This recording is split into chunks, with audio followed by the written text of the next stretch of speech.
Hello, this is Compound Interest Stock Guy, and today I'm going to be talking about my top 7 picks for legalization 2.0. So stay tuned. If you're new to the channel, please subscribe. Hit the bell down below. Give me a thumbs up. I appreciate it. I want to disclose I'm not a financial advisor. This is just for entertainment, information purposes. Do not buy or sell based on anything I talk about in this video. So yeah, I'm right on the ocean. Check it out. Yeah, so I have one pick that's not gonna get, well, actually a few picks that aren't actually gonna be getting into legalization 2.0, as in they're not having products coming out on the market, but I still think there's gonna be a lot of hype coming out, so that's why I picked them. So yeah, so here we're gonna go into this. So my number 7 pick is Tilt at about $1.15 Canadian and about 90 cents USD, and their revenues are gonna grow. They just have to burn less cash, and they're gonna probably dilute some more, or they're gonna get some more money somehow. Hopefully the banking reform comes about, and then they could get maybe $50 or $150 million in cash at about a 5% interest rate with the banks. That'd be awesome for them. I think, yeah, there's a lot of things going on with them, but I didn't put them up high on the list just because they're not as reliable as some of the other ones. They're more of a wild card, but I own a lot of shares in them. Number 6 is Cannabis, because they have a kombucha line, so that's going to be really popular, I think, for they're just going to keep growing more kilograms every month. And I mean, just globalization, but then just the fact that they can have some vape lines and oils and more stuff coming up onto the rec market. They have a chef, a Red Seal cook, so things of that nature I think will help the value of the stock go up. At 188 Canadian and probably around like 135 USD, I think it's gonna go a lot higher by around like October-ish. That's when I'm setting these kind of for legalization 2.0. So that's from July now till then. I think that these stocks are gonna do good. And then my number 5 pick is Suniva, and I think at 270 with 40 million shares out, and they're gonna get into their facility probably around like October. They're gonna be working in their facility maybe before, and that's going to be a big catalyst for the company. And they're already doing a lot of sales just from their extraction at their one of their facilities. They work in with Harvest Health, works in the same facility, same with Halo Labs, and they do an extraction. They buy biomass and then they put a label on it for their products. But then they're going to be able to get their own flour eventually, and that's going to really grow their revenues as well as their profits. So I like them. Harvest One, so at 72 cents Canadian and somewhere around like 55 cents USD, I think it's an attractive. It has around like 200 or so million 200 million shares out somewhere, give or take, and then probably like 150 to 170 million market cap, and they've been doing decent revenues, about like 3 to 4 million for the last 2 quarters, so it's not bad. But that's excluding Delivra, which is doing about like $1 million or so a quarter, so they're getting close to about 5 million a quarter. And that Delivra just is closing any day now. Like, they just said that the transaction, but it's not officially closed till like July 3rd or something like that. And Delivra is in Loblaws, like you can get it at Superstore. Their products, it's like Live Relief, and they have topical like extra strength just for pain in your body, but they're gonna have CBD line and then the Dream Water products. So they should be getting into USA for CBD and They're in Europe at like in Holland and Berwick, I think that's what it's called, but it's a fairly decent size superstore chain out in UK, I believe. So I mean, the business, they have the distribution channels, and I think that's going to help the business.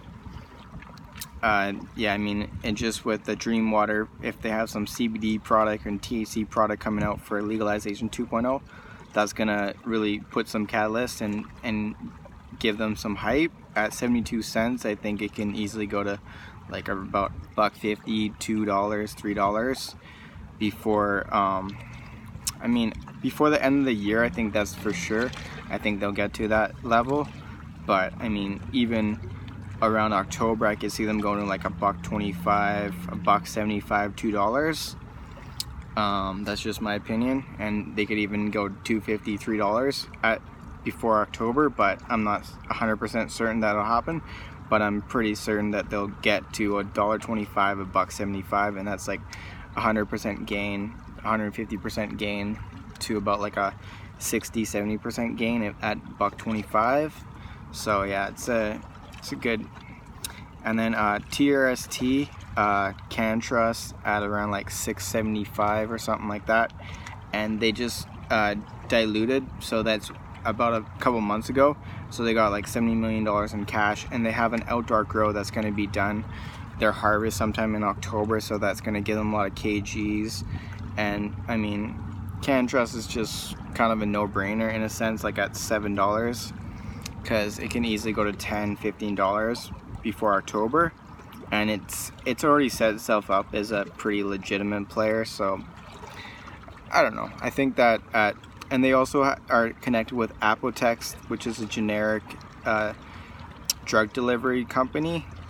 So I mean, they have things. I mean, they're not as high scale with their partners as Tilray or Canopy or Cronos, but I think TRST is going to be a good player for long term, but they may get acquired as well at a lower number. Who knows who would acquire them? But I mean, I don't think they're gonna. I mean, unless they get a big partner, I mean, they probably will get acquired eventually.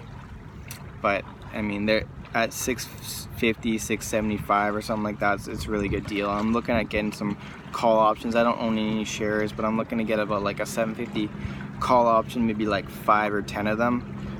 Just depends how much they are, because I think I can go to $10, $15 before then. I think I'll do pretty good on those.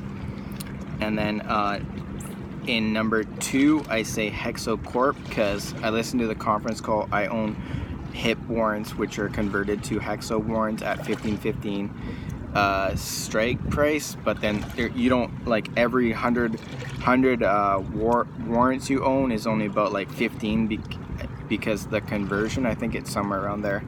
And so I mean, it's not the same, it's just, but it's good till 2023 at $15.50, and I can see Hexo going to $15, going to $20, $25. Now Sebastian really wants to get a big partner. He's talking with all these big S&P 500 companies, and he wants to get a big a company to invest at the same kind of scale as what Canopy and Cronos did, so that they get a lot of cash, so that they can operate and work towards their global domination. And he seems pretty determined, and I think that they could get something. They're already working with Coors, but another big company I could see them getting, and that would be good for them. I mean, I think that they have one of the best chances of getting that deal.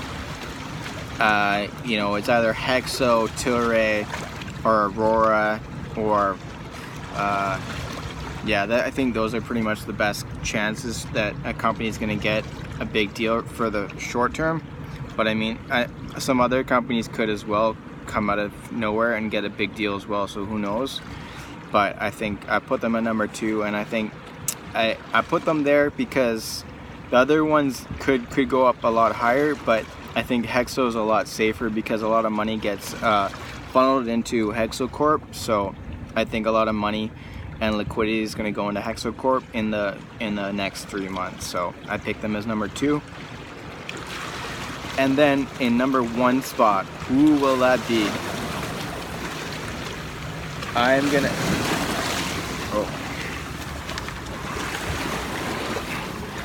the waves are coming up from a ferry.